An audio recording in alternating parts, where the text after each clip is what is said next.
Book of Heaven, Volume 24, August 15th, 1928. The living in the Divine Fiat is communism between creator and creature, the Virgin, her insuperable glory, the sanctity in the divine will known in heaven. My abandonment in the Fiat is continuous. It seems to me that it wants me in all of its acts, either as actor together with it, or at least as spectator of what it does. In fact, since the eternal volition possesses the incessant act, its nature is to always act, never ceasing to operate. And since I am a little child, it is content with keeping me either in one way or in the other, as long as I remain with it. So continuing my round through the whole creation, I thought to myself, is it necessary? Does Jesus really want that I go around everywhere? And my beloved Jesus, moving in my interior, told me, "My daughter, to live in my divine will is to let oneself be found by God in each created thing, so that the Supreme Being may find in all of his works the one whom he loved, and for love of whom he called from nothing and created so many varieties of beautiful and marvelous works. Not finding you in each of his works, he would lack the echo of your love, of your gratitude, and would be as though without you in those works in which you would not go around, as if he had not done them for you, while our purpose in calling you to live in our divine will is precisely this, for us to find you in our works, and for you to find us in each created thing. You giving us your little love, we giving you the great love we had in creating so many things, and uniting your love and ours together, to form one single love, so as to be able to say how much the little daughter of our divine will loves us. Otherwise, our love and our works would remain isolated and without the company of the one for whom we created everything, while the living in the divine will is communism between creator and creature, and becoming inseparable wherever one is, the other is as well, and the creature finds her little place in everything that God does. Don't you want to find your little place in all the works of creation and redemption? Therefore, continue your flight, and let yourself be carried in the arms of my Fiat. It will take care of placing the little newborn in each of its works." After this, I was thinking about and accompanying the Sovereign Queen when she was assumed into heaven, and my sweet Jesus, moving in my interior, as though singing the praises of his celestial mother, told me, "My daughter, the glory of the Mama of Heaven is insuperable.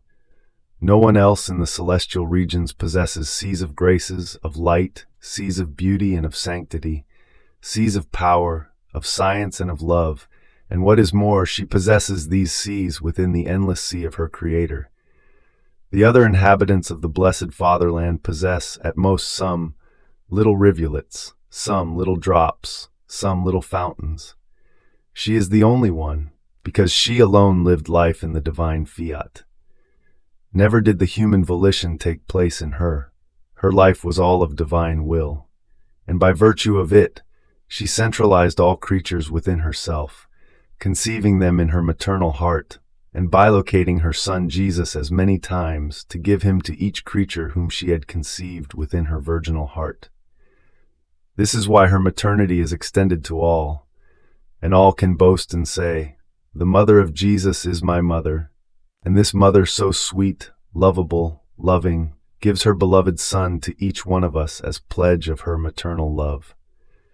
Only my will could give her this virtue of conceiving all creatures as her children, and of multiplying her Jesus so many times for as many children as she had.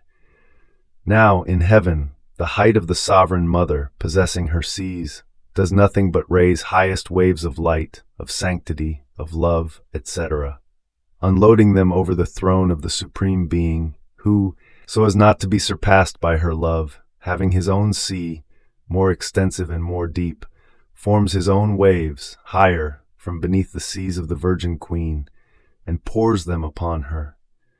And she prepares more waves, and God yet more, in such a way that the whole of heaven remains flooded by these waves of light, of beauties, of love, and the like, so much so that all take part in them and enjoy. And in seeing that they, that is the blessed, cannot form these waves because they do not possess seas. They comprehend that if their mother and queen possesses all this, it is because she formed her life and sanctity in the divine will. So in the Virgin, the saints know what sanctity of divine will in the creature means, and therefore they long for more creatures to bring these seas into the celestial fatherland, so as to see more waves being formed, enchanting and of greater enjoyment for them. The earth does not yet know the sanctity in my will, and this is why I so much yearn to make it known. But it is well known to heaven because there is the sovereign queen who, by merely seeing her, makes herself revealer of the sanctity of my fiat. So, by virtue of it, she was portent of graces on earth for herself and for the whole human family, and she is portent of glory in the celestial fatherland, nor can any other creature be said to be similar to her.